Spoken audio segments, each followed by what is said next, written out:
Assalamualaikum warahmatullahi wabarakatuh. Bismillahirrahmanirrahim. Alhamdulillahi rabbil alamin. Wa bihi nasta'in wa ala umurid dunya waddin.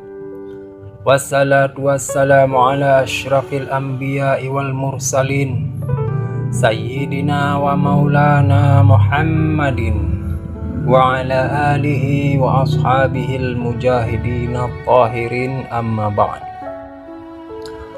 Kaum muslimin yang dirahmati oleh Allah Subhanahu wa ta'ala, di dalam surat Al-Ankabut ayat 2 Allah Subhanahu wa ta'ala peringatan kepada getanyo.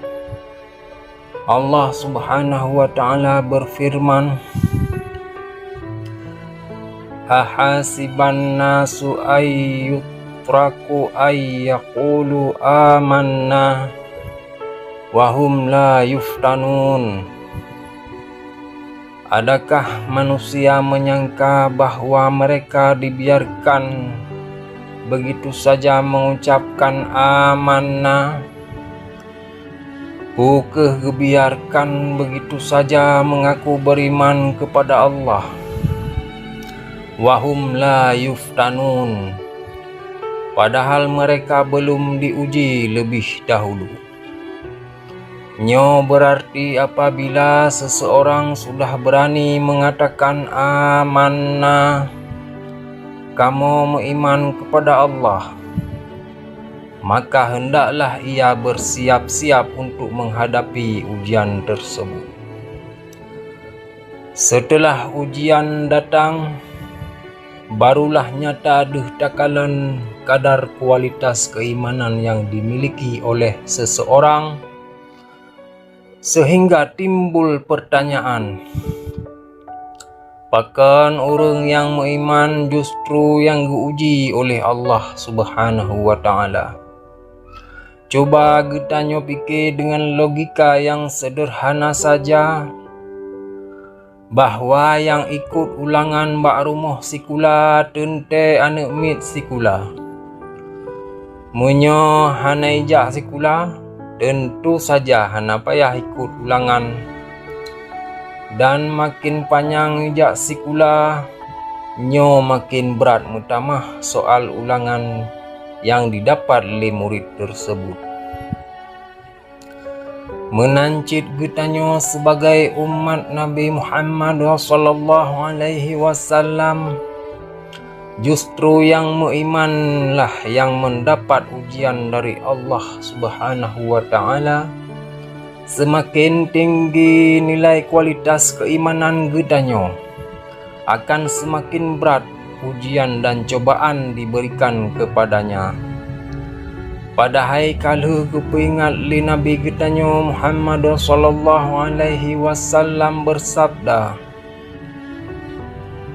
asyaddun nasi bala al-anbiya summal awliya summal ulama summal amsal fal amsal yubtalar rajulu ala hasabi dinih. Sesungguhnya ujian yang paling berat adalah yang diberi oleh Allah bak para nabi.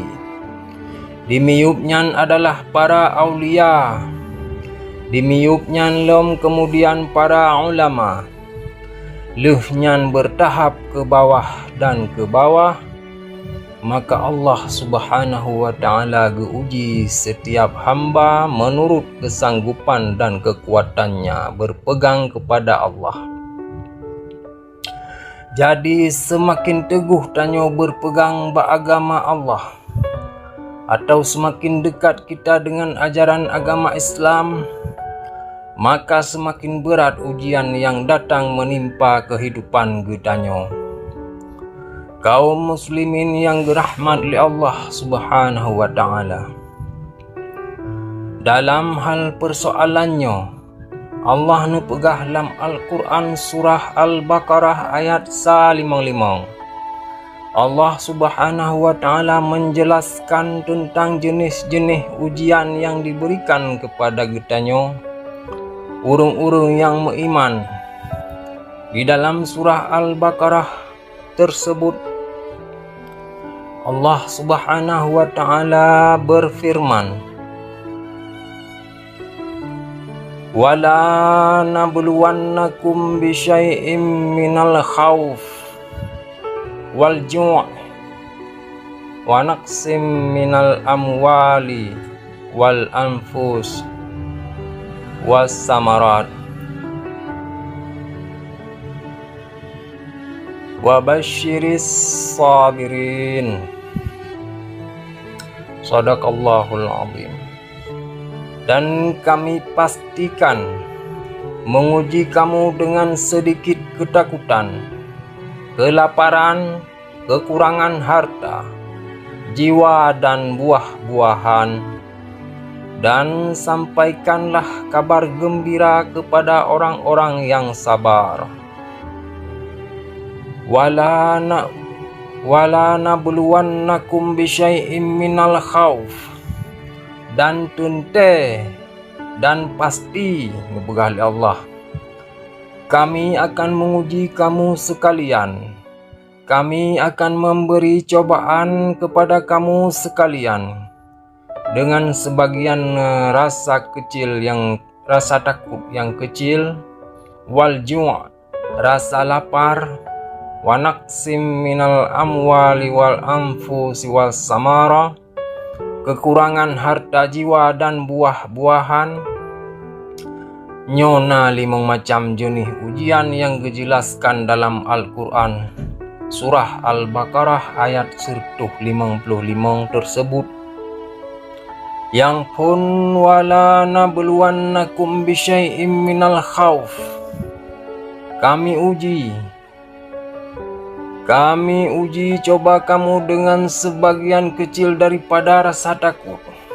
Kaum muslimin yang dirahmat di Allah Subhanahu wa Ta'ala, setiap manusia yang lahir kena udunyanya membawa 2 buah sifat yang kontroversi akan disebut apa seseorang itu. Nyo tergantung pada sifat mana yang lebih menonjol dalam diri seseorang. Setiap orang ada rasa berani, setiap orang punya rasa takut. Munyo seseorang na rasa beraninya lebih besar dari rasa takut, maka dia dinamakan pemberani. Tapi munyo takutnya lebih besar daripada beraninya, maka dia dinamakan penakut. Yang jelas 2 buah sifat yang kontroversinya bak getanyo manusia akan diuji oleh Allah Subhanahu wa Ta'ala dengan sebagian kecil dari rasa takut. Takut yang kadang-kadang tidak beralasan, yang kaya tumakut gasin, yang na jabatan tumakut gadah kedudukan, dan pengaruhnya pada akhirnya yang hidup menjadi takut mati. Sesuatu yang tidak beralasannya bisa menimbulkan kegelisahan di dalam kehidupan. Mari lun beri contoh efek yang ditimbulkan oleh rasa tumakutnya. Urang kaya yang tumakut jatuh miskin akibat rasa takutnya ini. Pertama, urang yang tumpuk-tumpuk harta, sebisa-bisanya dengan menghalalkan segala macam cara, hana gepako ke halungan haram, hana pedulinya but tercela, yang penting dia bisa menumpuk dan menimbun-nimbun harta. Tidak hanya cukup untuk dirinya sendiri, bila perle sampai terus bak anak cucu menjadi orang kaya, cucu cicit dan seluruhnya akan tumakut jatuh miskin.